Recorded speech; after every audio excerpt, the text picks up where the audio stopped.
Have you ever said this? Every time I go for a ride on my motorcycle, someone in a car is trying to kill me. If you have ever uttered that statement or have frequent close calls on your motorcycle, it's probably not the car's fault. It's probably you.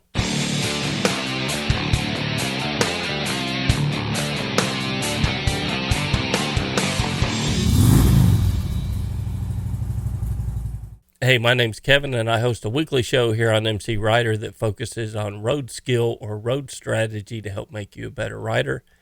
You can subscribe to the channel on YouTube or sign up for our weekly email, and I'll send the videos directly to your inbox. Sign up at mcrider.com/email.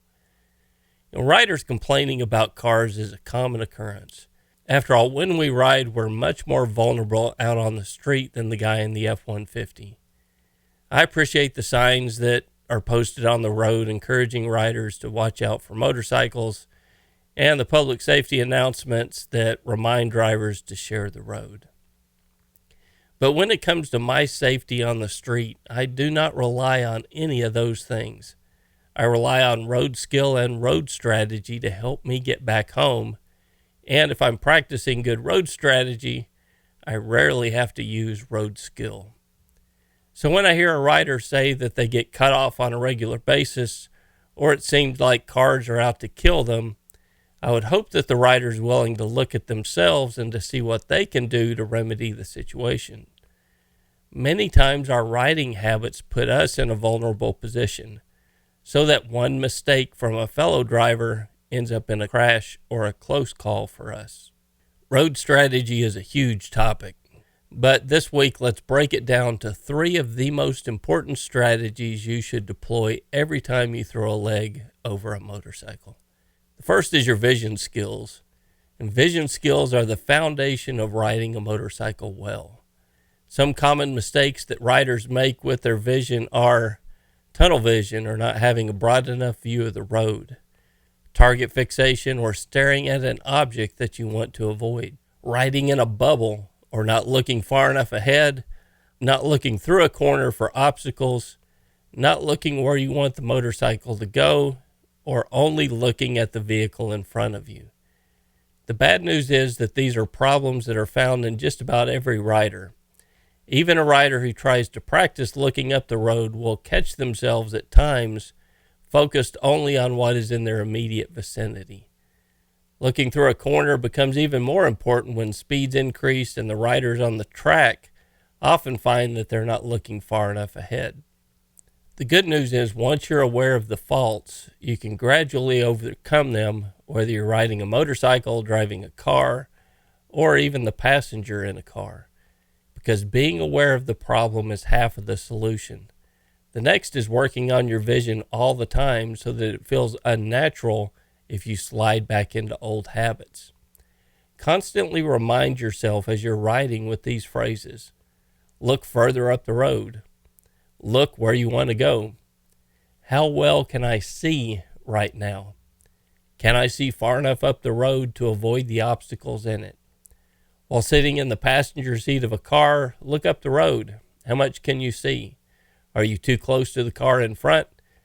If you're on a motorcycle, could you adjust your lane position to see better up the road? Every time you get on a motorcycle or a motorized vehicle, you can practice working on your vision. With enough practice, it feels wrong when you cannot see up the road. The second one I want to discuss is speed differential.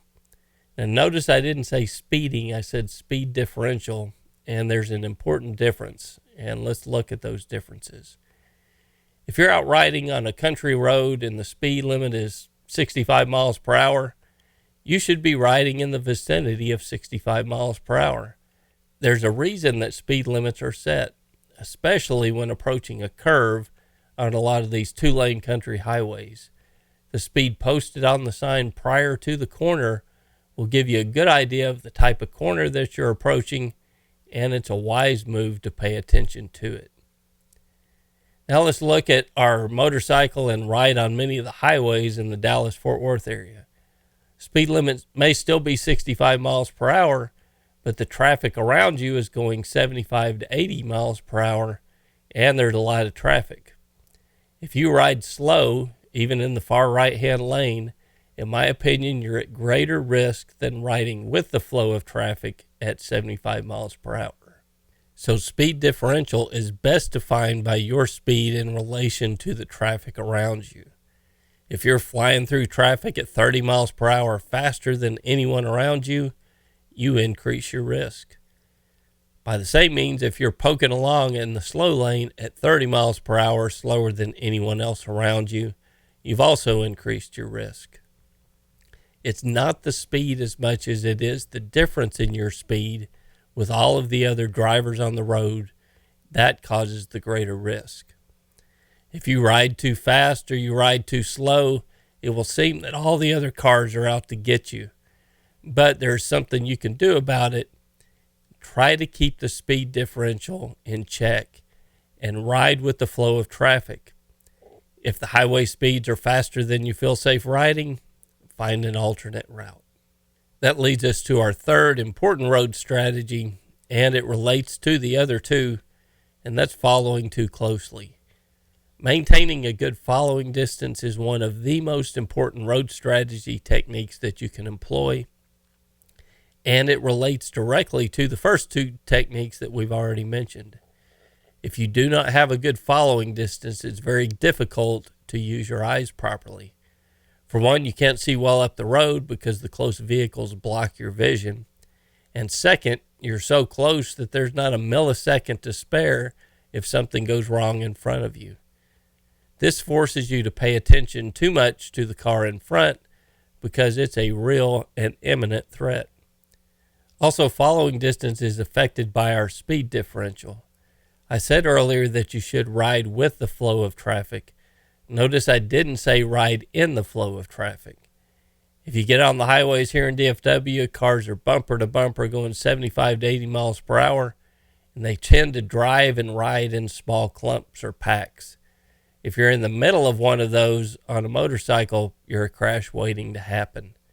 The driving habits of everyone directly in front of you have direct control over your safety on the road. Never let another driver have control over your safety. You should ride with the flow of traffic and still maintain time and space around you. Every time I mention this, people say, well, that can't be done where I live because someone will fill the gap up. Well, Fort Worth is the 13th largest city in the United States, and I do it every day here. It's an art form, and it takes some practice, but you can do it. Sometimes it requires speeding up a little for a brief period of time to find that gap. Sometimes it requires slowing down a little until you're settled into a natural gap in traffic, but it can be done. Cars tend to bunch up together on the road, and it's our job as riders to stay out of those bunches and ride in the gaps in traffic. So the next time you think to yourself that everyone on the road is out to get you, take a look at your road strategy. Is something you are doing putting you at greater risk on the road? Till next week, guys, this is Kevin with MCrider, and I'll see you on the road. There are multiple ways to support the channel. You can become a member on YouTube at mcrider.com/member or support the channel through Patreon at mcrider.com/support.